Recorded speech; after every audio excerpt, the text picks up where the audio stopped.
শুভরাত্রি। আপনারা দেখছেন সলিল বাগচির ভিডিও স্মিথ গাঙ্গুলি প্রোফাইলে। এখন আমি আমার লেখা ছোট্ট একটি কবিতা পাঠ করে শোনাচ্ছি। কবিতার নাম সমাধি মহল দেব। আমি এক হৃদয়হীন, আমি পারিনি তোমাকে আজও মমতাজ বানাতে।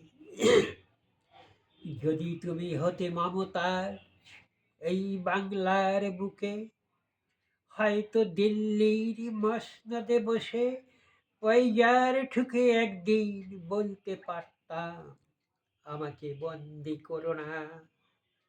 তোমার সমাধি মহল আমি দেব এই বাংলায়, তুমি ঘুমিয়ে রবে সেথা তাজমহলের নিচে। নমস্কার।